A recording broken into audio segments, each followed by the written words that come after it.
Marcus Wright stood at the massive window of Capitol Station, his small hands pressed against the transparent metal as he watched colorful ships move through space. At 8 years old, he was the first human child ever invited to the Galactic Council's Youth Summit. His blue eyes reflected the dancing lights of passing vessels, each one carrying young representatives from different alien worlds. Behind him, his parents, Tom and Lisa Wright, smiled proudly. As Earth's diplomatic attaches, they had worked for years to get humanity closer to full council membership. Having their son selected for the Youth Summit was a huge step forward, proof that humans could stand among the stars as equals. "Look, Mom, that ship looks like a whale." Marcus pointed at a massive blue vessel gliding past their window. Lisa squeezed his shoulder gently, sharing his excitement. The station's artificial gravity kept them steady as they watched the space traffic, but nothing could keep Marcus's heart from soaring with wonder. The great hall where the Youth Summit would take place was filled with young aliens of all shapes and sizes. Some floated in special atmosphere bubbles, others walked on multiple legs, and a few even hovered above the ground. Marcus tried not to stare, but everything was so new and amazing. Council Elder Dax, a tall figure with gray skin and elaborate robes, stood at the center of the hall. His species was among the oldest in the galaxy, and he carried himself with the weight of that history. "Welcome, young ones," his voice boomed through the translator systems. "Today, we share our cultures and abilities with each other." One by one, the young aliens demonstrated something unique about their species. A child from a high-gravity world lifted an impossibly heavy object. Another created beautiful patterns of light with natural bioluminescence. When it was Marcus's turn, he walked to the center with a small paper airplane in his hands. "Humans make things," he explained, his voice clear and proud. "We take simple materials and create new things with them." He threw the paper airplane, and it soared gracefully through the air, drawing impressed sounds from the watching aliens. Elder Dax stepped forward, his expression unreadable. "Primitive, but charming," he said, reaching for the paper airplane as it glided past. "However, let me show you real mastery of flight." The elder pulled out a small device, and suddenly the paper airplane stopped in midair. It began to spin and dance, controlled by his technology. Marcus watched in awe, but then Elder Dax's demonstration went wrong. The device sparked, and the paper airplane shot forward like a bullet. Time seemed to slow down. Tom Wright screamed his son's name. Lisa reached out helplessly. The paper, now moving at an impossible speed, struck Marcus in the throat. The force of the impact threw him backward, and he fell silently to the floor. Medical teams rushed forward, but their advanced technology was calibrated for their own species, not humans. As Marcus struggled to breathe, his parents begged for help, but moments of confusion and delay proved fatal. In less than 5 minutes, the first human child to attend the Youth Summit was dead. Elder Dax stood motionless, his gray face showing no emotion. "An unfortunate accident," he stated coldly. "But as a council elder, I have diplomatic immunity." The boy's own primitive demonstration contributed to this outcome. Tom Wright cradled his son's body, tears streaming down his face. Lisa stood up, her voice shaking with grief and rage. "You killed him. You took our boy's simple, beautiful creation and turned it into a weapon. And now you hide behind diplomatic immunity." The other council members quickly moved to escort Elder Dax away, leaving the Wrights alone with their devastating loss. As news of the incident spread through the station, humans working there gathered around the family, their shared grief and anger building like a storm. None of the aliens present could understand why the humans were so emotional. None of them noticed the strange signals being transmitted to Earth, or the ancient systems that began to stir deep beneath the ice of Antarctica.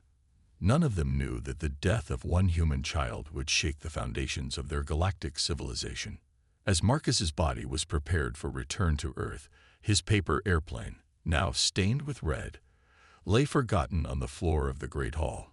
It was the last innocent human creation that would be seen in council space for quite some time. The news of Marcus Wright's death reached Earth on a quiet Tuesday morning. Within hours, the video of the incident spread across every screen on the planet. People watched in horror as the innocent paper airplane demonstration turned deadly, and Elder Dax's cold response sparked a fury that humanity had never known before. Outside the United Nations building in New York, thousands gathered in silence. They held paper airplanes in their hands, some white, some black, all pointing toward the sky. Similar scenes played out in cities across the globe. Parents hugged their children tighter, and schools held moments of silence for a boy most had never met, but all now mourned. Deep beneath the Antarctic ice, in a facility unknown to the public, Admiral James Stone watched the feeds with his hands clasped behind his back. His weathered face showed no emotion, but his knuckles were white with tension. Around him, ancient monitors that hadn't activated in thousands of years began to glow with a soft blue light. "Sir," a young officer approached with a tablet. "The UN Security Council has convened an emergency session. They're requesting your presence, virtually, of course." The Admiral nodded, turning to face a large screen where the faces of world leaders appeared one by one. None of them knew exactly why they had been told to contact this particular military officer in this particular facility at this crucial moment. They only knew it was part of a protocol so classified that only 5 people on Earth had known of its existence. "Ladies and gentlemen," Admiral Stone's voice was steady and clear. "What I'm about to tell you has been kept secret for 50,000 years. When that boy died on Capitol Station, he triggered what we call Protocol Omega, a failsafe put in place by our ancestors."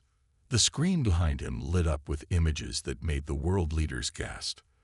Massive ships, far more advanced than anything in the current galaxy, hidden in plain sight throughout the solar system. Some were buried in moons, others hidden in gas giant storms, and more scattered across the Kuiper Belt. Humanity wasn't always the newcomer to galactic politics. Stone continued. "We were once its guardians. Our ancestors chose isolation to protect younger species, hiding our true power and watching from afar. But they left us this fleet and instructions for when we would need it again." In orbit around Earth, satellites that had been thought to be space junk began to power up. Their surfaces shifted, revealing weapons and shields far beyond current galactic technology. The few alien ships in the solar system suddenly found their systems locked out, held in place by forces they couldn't understand. The Chinese president leaned forward.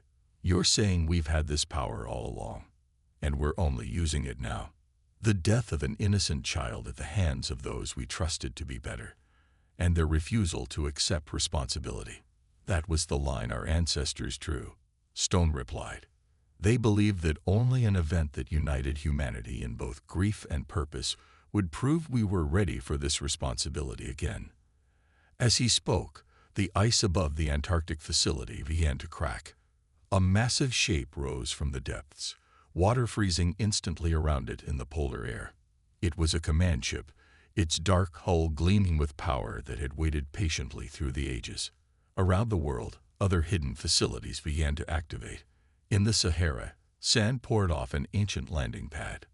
In the Mariana Trench, lights flickered to life in forgotten chambers. Humanity's hidden legacy was awakening. The UN Secretary-General stood up, her voice firm. "What do you suggest we do, Admiral?"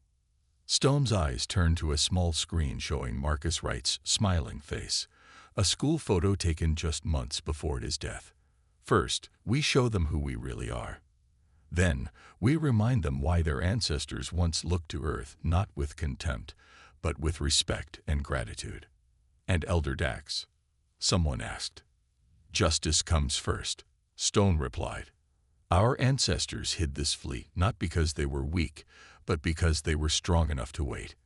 Now we show the galaxy that humanity remembers how to be both powerful and just." As the Admiral spoke, the massive ship rose fully into the Antarctic sky. Its hull bore an ancient symbol that would soon become very familiar to the galaxy, a simple paper airplane, surrounded by stars. The ancient command ship hung above Earth like a dark star, its presence both comforting and terrifying to the humans below. Admiral Stone stood on its bridge, watching as holographic displays came to life around him, showing the true history of humanity for the first time in 50,000 years. "Play historical record 1, he commanded. The ship's AI responded immediately, filling the bridge with images of Earth's past, not the version taught in schools, but the real story that had been hidden for so long. The images showed Earth as it once was, the center of a vast network of defensive stations and shipyards. Humanity had not evolved merely to hunt on the savannas. They had been guardians of countless developing civilizations, watching over young species as they took their first steps into space. "Sir," called out Lieutenant Maria Ross, her eyes fixed on another screen. "We're detecting signals from throughout the solar system. The Jupiter shipyards are reactivating. The Mars defense grid is coming online. And, sir, you need to see what we found in the moon." The lunar surface shimmered as ancient cloaking technology deactivated, hidden in plain sight for millennia. A massive construction facility stretched across the dark side of the moon. Inside its vast chambers, robotic systems began to stir, preparing to build ships that would make humanity's current space fleet look like wooden canoes compared to battleships. "Why did we hide all this?" Maria asked, her voice filled with wonder. "Why pretend to be less than we were?" Admiral Stone gestured, and the holographic display shifted to show a meeting from long ago. The ancient human council sat in a grand chamber, their faces serious as they made the decision that would shape Earth's future. "Our ancestors saw something in the younger races," Stone explained. "Potential. But they also saw how advanced technology given too soon could corrupt. Many of the elder races of the Galactic Council were uplifted too quickly. They gained power before wisdom, and it made them arrogant." The display showed scenes of ancient Earth gradually hiding its technology, sinking its great ships beneath the ice and seas, concealing its achievements behind veils of artificial primitiveness. "They chose to step back," Stone continued, "to let younger races develop naturally, only interfering if absolute catastrophe threatened." A new alert flashed across the bridge screens. Deep space sensors, dormant for millennia, had reactivated. They showed the positions of hidden fleets scattered throughout the galaxy, placed there by the ancestors as a final line of defense. "Look at this," Maria pointed to a star chart. Every major council race. They all had guardian ships watching over them during their early development. Ships they never knew about, protecting them from cosmic disasters, deflecting asteroids, preventing hostile first contact. The bridge crew worked at their stations, absorbing the incredible truth about their heritage. Humanity had not just been another primitive species lucky enough to survive. They had been the shepherds, the protectors, the silent guardians of a galaxy taking its first steps towards civilization. A message flashed on the main screen, a transmission from the Galactic Council. They were demanding an explanation for the sudden appearance of advanced technology in the Sol system. Their tone was still condescending, still certain of their superiority. "They don't understand yet, do they, sir?" Maria asked quietly. Admiral Stone shook his head. "No. They'd forgotten their own history, forgotten how close their ancestors came to destruction before our ships stepped in to save them, forgotten the gratitude they once felt toward Earth." He touched a control, and a new image appeared. Marcus Wright's paper airplane, now a symbol painted on every reactivated ship and facility. "But they'll remember. Not through force, but through truth. We'll show them the records of their own past, remind them of who we really are."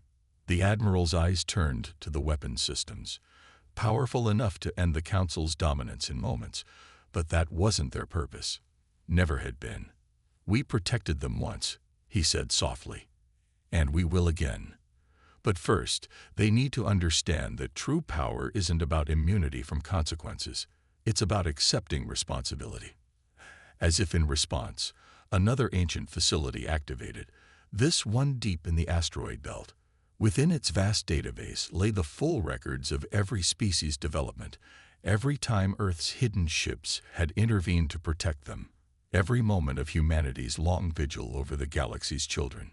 The truth was awakening, and soon the galaxy would remember why Earth had once been called the cradle of guardians. The Galactic Council's capital station hung in space like a jeweled crown, its defense systems considered the most advanced in known space.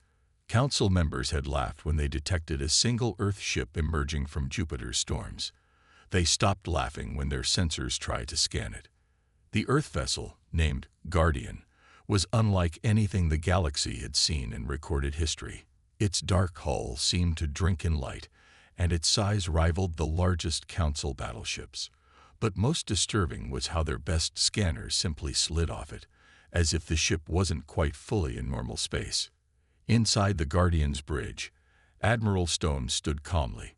"Send the message," he ordered. His crew transmitted a simple request across all frequencies. "The people of Earth demand justice for Marcus Wright. Surrender Elder Dax for trial." The Council's response came quickly, dripping with familiar arrogance. "Your primitive species has no authority here.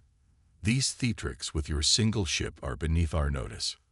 Return to your system, and we may forgive this display of emotionalism." Stone looked at the tactical display, where red dots showed the Council's defense fleet moving to surround his ship. 20 of their most powerful vessels, each capable of destroying a small planet. In other circumstances, it would have been terrifying. "Lieutenant Ross," he said quietly, "demonstrate Protocol 7.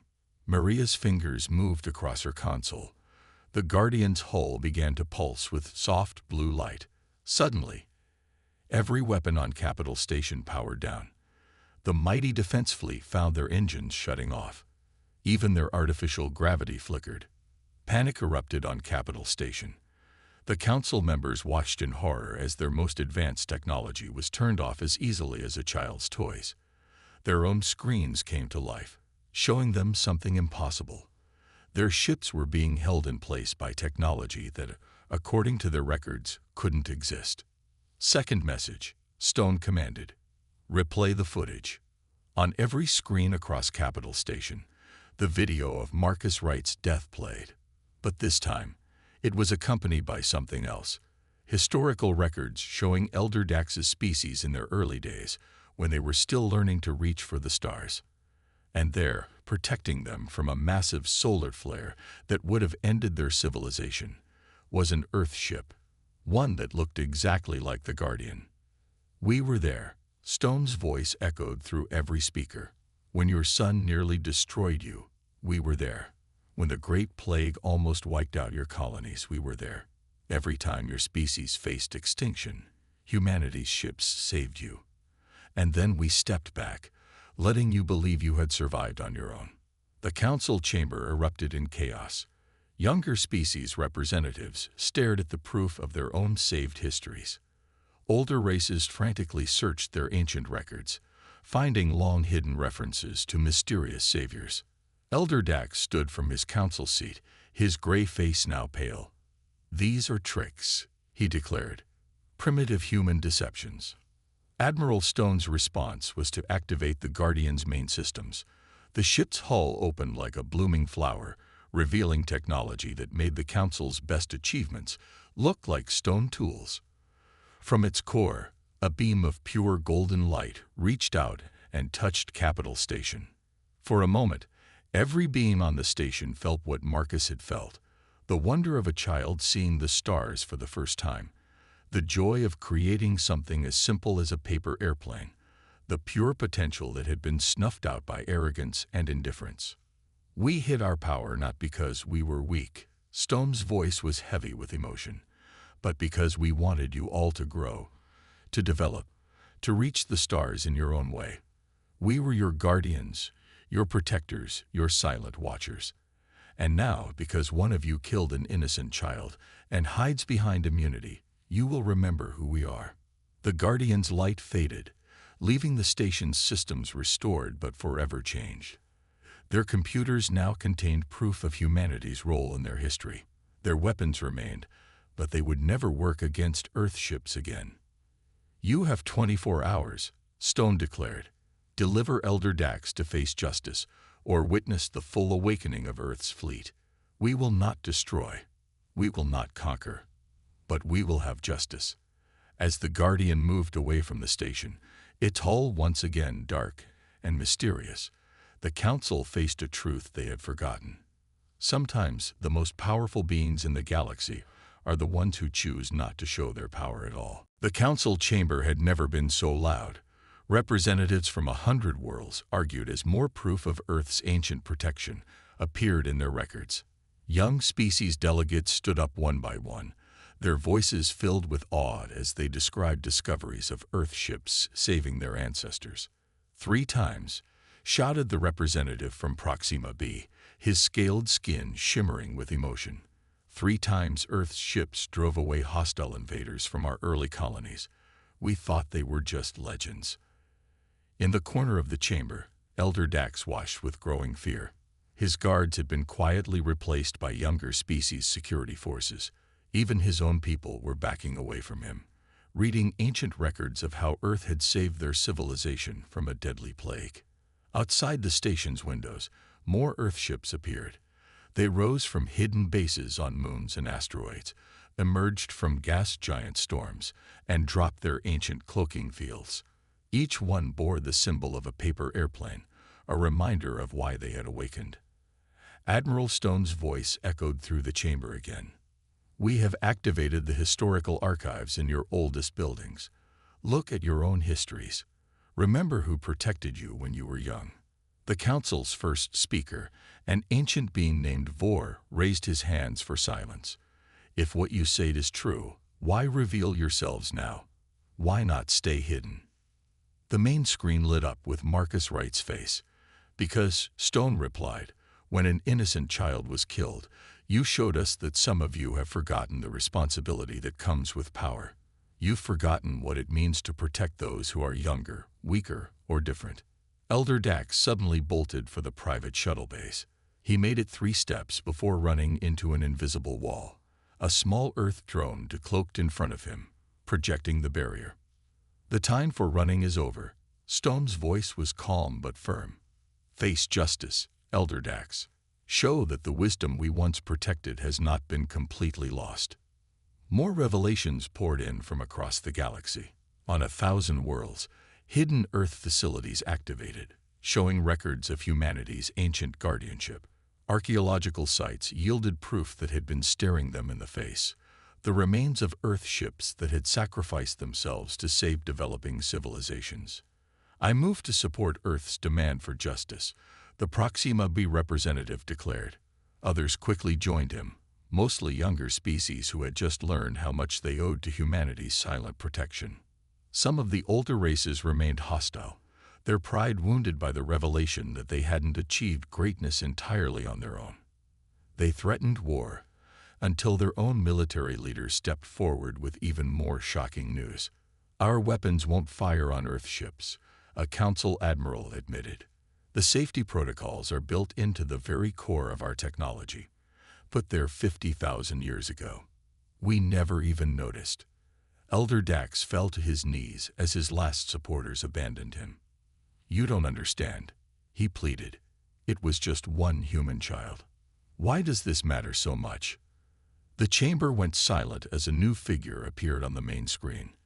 Lisa Wright, Marcus's mother. Her face was tired but determined. "It matters because every child matters. That's what humanity learned as guardians. Every life, every species, every chance at growth and development is precious. You killed my son, then hid behind laws meant to protect diplomacy. You showed that you still don't understand the true meaning of advancement." More Earth ships appeared every hour. Hidden bases on lonely moons activated. Secret shipyards began repairing vessels that had waited through the ages. But they didn't attack. They didn't threaten. They simply watched, as they had always done. "The Council is divided," First Speaker Vor announced. "But the evidence is clear. Earth protected us all, asked nothing in return, and stepped back to let us grow. They showed true wisdom. The kind we claim to have but fail to demonstrate when one of our own killed an innocent child. He turned to Elder Dax. You will face justice, not just for Marcus Wright, but for betraying everything the Council claimed to stand for. It's time we learned from humanity what real civilization means. As guards led Elder Dax away, a small paper airplane drifted down from somewhere above, landing softly on the Council's central table. No one saw who had thrown it, but everyone understood its meaning. Humanity was back, and things would never be the same. The galaxy changed forever on what later became known as Revelation Day, as Earth's hidden fleets continued to emerge across thousands of star systems. The true scope of humanity's ancient power became impossible to ignore. Each appearance brought new proof of humanity's role as the galaxy's silent guardians. On the bridge of the Guardian, Admiral Stone watched the tactical display light up with countless green dots, each one a reactivated Earth facility or ship. Status report, he commanded. Lieutenant Ross checked her screens. The Orion fleet is fully awake, sir. The Carina shipyards are operational. The Sagittarius Defense Network is online. She paused, her eyes widening. Sir, we're detecting facilities we didn't even know about. There's a whole rescue fleet hidden in the Horsehead Nebula. News spread across Council space like wildfire. On thousands of worlds, people took to the streets, not in fear, but in celebration. The younger species especially celebrated as they discovered more evidence of how Earth had protected their ancestors. Look! A young alien child pointed at a museum display on her homeworld. The ancient artifact, long thought to be a religious symbol, transformed before their eyes. Its surface shifted, revealing itself as part of an Earth rescue beacon that had saved their first colony ship from destruction. But not everyone celebrated. In the Council's private chambers, a group of elder races plotted desperately. We cannot accept this humiliation, one declared. We must strike now, before they fully awaken. They launched their attack in secret, sending their most powerful warships against Earth's Sol system. The response showed just how futile their pride had become. Earth's defense grid activated. Rings of energy rippled out from the solar system's edge. Every attacking ship simply stopped, frozen in space, as if time itself had ceased to flow around them. Their weapons didn't fail. They simply ceased to exist, transformed back into raw materials by technology so advanced it seemed like magic. Admiral Stone's voice echoed through every ship and station in Council space. We could have destroyed them. We chose not to. That is the difference between power and wisdom. The Guardian moved through space toward Capital Station, now accompanied by a fleet of ships that made the Council's greatest armadas look like children's toys. Yet they moved with a grace that spoke of protection rather than threat. Inside the Council chamber, the first speaker addressed the gathered representatives. We face a choice, he said, not between submission and resistance. That choice was made meaningless by the gap in our capabilities. No, we face a choice between learning and stagnation. On the main screen, images played of Earth's 50,000 years of watchful guardianship. Times they had prevented wars, cured diseases, diverted natural disasters, all without taking credit or demanding gratitude. This was never about revenge. Tom Wright spoke from Earth's new embassy on Capital Station. He stood near a memorial to his son, where aliens of all species had been leaving paper airplanes in tribute. This was about responsibility, about understanding that power means nothing without compassion. The corrupt council members who had supported Elder Dax found their luxury estates transforming around them. Hidden Earth monitoring systems, dormant for millennia, revealed every secret deal, every abuse of power, every time they had put their pride above justice.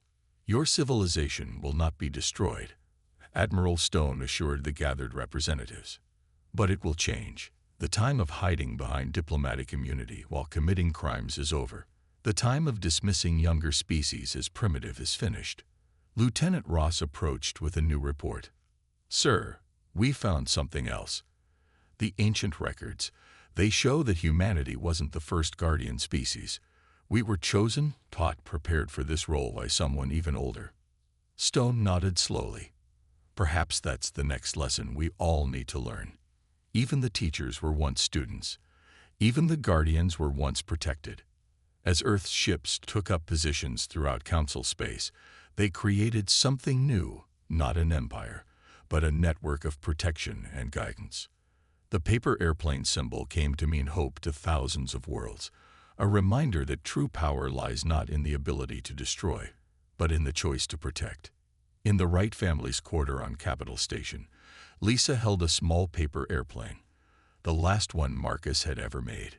She released it into the station's artificial breeze, watching it soar toward the stars that her son had loved so much. His death had awakened humanity's ancient power, but his life had taught them how to use it wisely. 1 year after Revelation Day, Capitol Station looked very different. The once imposing council chamber had been transformed into an open forum where representatives from all species, old and young, could speak as equals. At its center stood a simple memorial, a paper airplane in crystal, forever frozen in flight. Elder Dax stood before this new assembly, no longer wearing his elaborate robes. The trial had lasted 3 months, with evidence presented from 50,000 years of human records. Now, he faced not just justice for one child's death, but accountability for a system that had promoted arrogance over wisdom. "The verdict has been reached," announced the new Chief Justice, a member of one of the younger species. "Elder Dax, you are sentenced not to punishment, but to service. You will spend the rest of your life working with the children of developing worlds, learning what we should have known all along, that every life has value, regardless of its origin." Admiral Stone watched from the observation deck, Lieutenant Ross at his side. The Guardian floated outside the station's windows, now just one ship among many as Earth's fleet patrolled openly through the galaxy. Its paper airplane symbol had become a beacon of hope, copied by thousands of species as a reminder of the day everything changed. "The archaeological teams made another discovery," Ross reported. "An ancient message, left by those who taught humanity to be guardians. Want to hear it?" Stone nodded, and Ross played the recording. A voice from unimaginable ages past spoke. "To those who watch the Watchers, you were chosen because you learned to balance power with compassion, strength with wisdom. When humanity faced its own trials, they chose to protect rather than destroy. Now they guard others, as we once guarded them." The circle continues. In the newly established Earth Embassy, Tom and Lisa Wright sat in a garden designed to honor their son's memory. Children from 100 different species came here to learn, to play, and to make paper airplanes that flew in all sorts of gravity conditions. Each one learned the story of Marcus Wright, the boy whose death had awakened ancient guardians. "Look, Mrs. Wright." A young alien child floated up to Lisa, holding a paper airplane made with 6 wings. "I designed it specially for my planet's wind patterns." Lisa smiled, remembering how Marcus had loved to experiment with different designs. The pain would never fully fade, but seeing how his story had changed the galaxy brought some comfort. Every child who came here left understanding something profound about the responsibility that came with knowledge. On Earth, the Antarctic facility had become a center of learning. Species from across the galaxy came to study not just technology, but wisdom. They learned how humanity had chosen to hide its power, how it had watched and protected without seeking praise or power. The real test, Admiral Stone told a group of visiting dignitaries, isn't what you can build or destroy. It's knowing when not to use your power at all. The changes spread across council space like ripples in a pond. The older races, humbled by the revelation of their own protected past, began to change. They remembered their own early days, when they had looked to the stars with wonder rather than arrogance. Many joined Earth in its guardian role, learning to use their power to protect rather than dominate. In the reformed council chamber, a new law was passed unanimously. No being, regardless of status or species, shall be immune from responsibility for their actions. "Elder Dax, watching from his new position as a teacher's assistant on a frontier world, finally understood what humanity had known all along. One evening, as the station's day cycle dimmed to night, Tom Wright found something on his desk, a paper airplane made by an alien child. On it was written in careful letters, "Thank you for sharing Marcus with us. His story taught us to be better." Tom took the plane to the Memorial Hall, where he released it into the air. It flew in a perfect arc, joining thousands of others that floated in the zero-gravity space. Each one represented a lesson learned, a life touched, a step toward a better galaxy. Admiral Stone stood on the Guardian's bridge one last time before retiring. "Lieutenant Ross, send this message to all Earth ships. The watch continues, but now we stand together." Marcus Wright's legacy lives on in every child we protect, every species we guide, and every star we guard. As the message went out, a new ship class was launched from the lunar shipyards. These vessels were smaller, designed not for war, but for exploration and aid. Their names all began with Wright, and their mission was simple: to ensure that no child of any species would ever again die because of pride or power. The galaxy had changed, and at its heart, a paper airplane still flew, carrying the dreams of a boy who had taught even the Guardians what it truly meant to protect.